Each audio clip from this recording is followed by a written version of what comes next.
Hi, I'm Onoja Simeon. Today, I've just come to actually express how excited I am to be a Nigerian at this point in history. That's basically because of what is happening, the movement that is presently going on in Nigeria.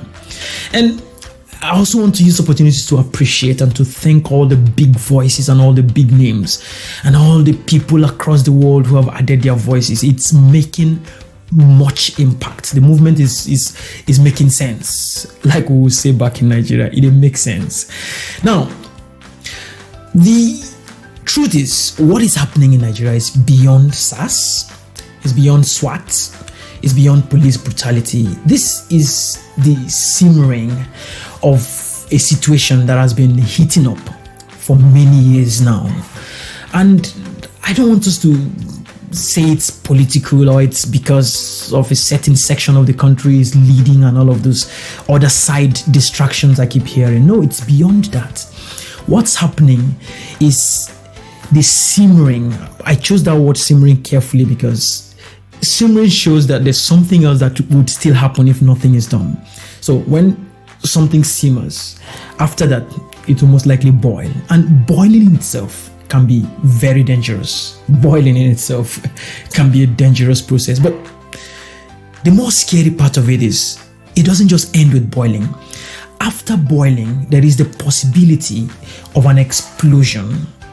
And that word explosion is also carefully chosen because the relevance of that word explosion that I've used at that point is because some people across the world, especially leaders of the big countries and the big names across the world, are silent to this situation because most likely they're thinking, well, if it goes bad, it'll just be back there in Nigeria. No, but that's beyond that. We're talking about 200 million people. So if it all goes down and if it all gets out of hand, you will, in one way or the other, be affected. Is it that you are thinking about how to help accommodate this over 200 million people? Or you would have to, in one way or the other, get involved in terms of humanitarian aid and all of those things. But in case you escape all of those, it will also get to that point where you will have to deal with the illicit means by which some of these people will have to take care of their families and stay alive. The truth is, no responsible man or woman would watch their young children starve to death and not think of a way of taking care of them. So some people might resort to hate crimes that you will eventually have to deal with. So this is like something that has to be tackled, has to be addressed almost immediately. What you see happening is a display of frustration by young people who have looked everywhere and can simply not see any solution in view. I mean, we're at a phase in our life as a country where Nigerians, just a few days ago, I was listening to a news where a number of South Africans were demonstrating to Nigerian embassy saying Nigerians were responsible for the high rate of kidnap and some kind of crimes in their country. How would you blame? Is it that Nigerians have a special immunity in your country such that when they commit crime, they are not brought to book? Are you not supposed to be demonstrating against justice, the criminal justice system in your country that allows people to commit crimes and get away with it? How do you just stand up and say it's Nigerians that are responsible for crime in your country? And I was just looking at it. I said, well, this is not what she's saying it is. Because I read in just that same, article that I was reading, I read somewhere where the police said there's no record of any form of increase in their crime rates whatsoever. So these are people expressing frustration at the fact that Nigerians have come to their country and have succeeded.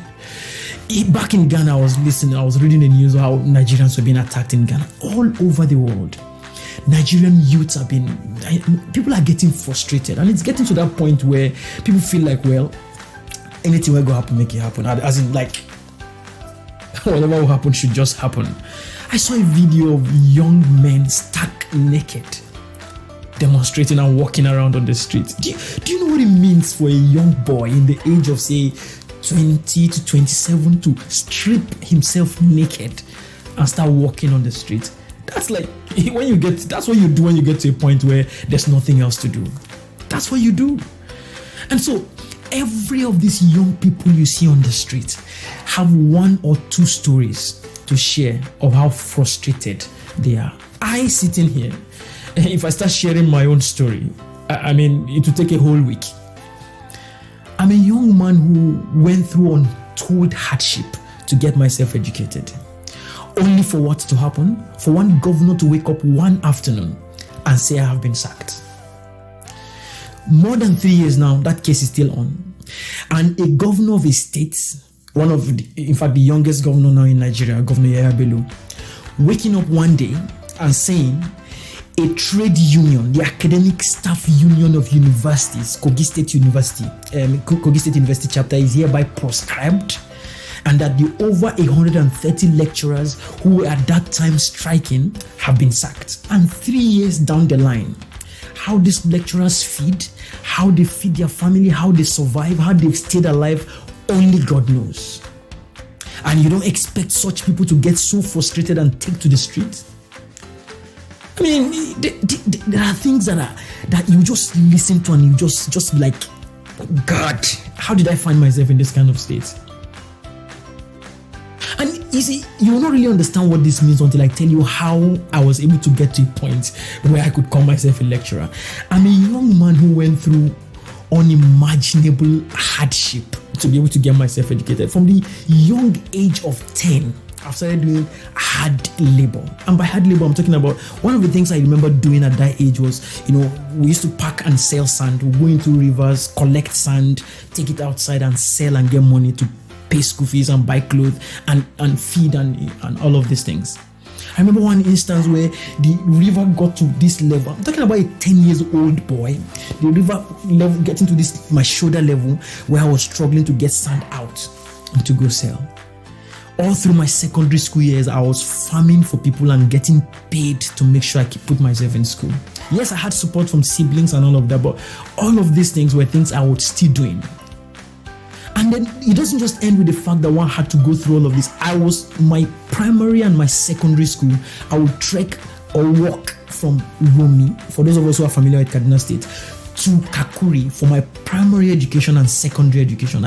And when I say trek, sometimes I walk barefooted to access free primary education. I remember one instance where someone saw me on the road and said, it's fine boy, you don't get parents. As in like, fine boy, don't you have parents? Those are the kind of things someone endured to be able to get education. And it doesn't just end with that. After passing my WAEC, and this WAEC I'm telling you about, we're living in a place where there was no power supply at all. I was reading with lamp, as in lantern, that thing they call lamp, where you put kerosene inside and wash the bulb. And those are the kind of things we're reading with, and with Kendo and all of those things. I passed my WAEC. To get into the university became a problem, not because I wasn't bright enough, not because I wasn't smart enough, but because of some of the rots that people are getting frustrated about today. Now, I have here my JAMB score as far back as 2007. Yes, this is my JAMB result for 2006, JAMB for 2007. This is it. Now, if you take a close look at this result, you will see that my JAMB score here was 289. 289. The first choice is Ahmadu Bello University Zaria, MBBS, that's medicine. Second choice, ABU Zaria, MBBS medicine. Now, I was never offered this admission. ABU never admitted me with this score. Was that because I wasn't bright enough? No. That was simply because I'm either not from the north, or my father did not know somebody who knew somebody. That's the kind of condition that young people have to go through. Yet, the only option I had to resort to at this point was to go through IGMB, the Interim Joint Matriculation Board, one of the most devilish, let me not say devilish because eventually it helped me, one of the most difficult programs that anybody can embark on. So this is a program that you go through for like 18 months and then qualifies you for direct entry into 200 level. This was the program through which I virtually got into the university. This program was a hellish experience for me. For those 18 months, I almost wasn't sleeping. And if I show you my picture after this IGMB, I was a living, bone, like skeleton after this program. Because I was staying awake all night reading just to pass the IGMB and get into university. So that's the kind of rigor I went through. Eventually got into the university, didn't have any life other than reading and my faith. That's the only two things I was doing. And then graduated with a good grade and eventually got an award that eventually led to me getting that job. And then suddenly, one governor wakes up and says, I am fired. And 3 years down the line, nothing is happening. We remain fired. I'm sure the question some people will be asking now would be like, okay, why were you sacked? Why did the governor sack you? Okay, I'll tell you why. So, we were on strike. The Academic Staff Union of Universities, Kogi State University chapter, was on strike for being owed several months of salary.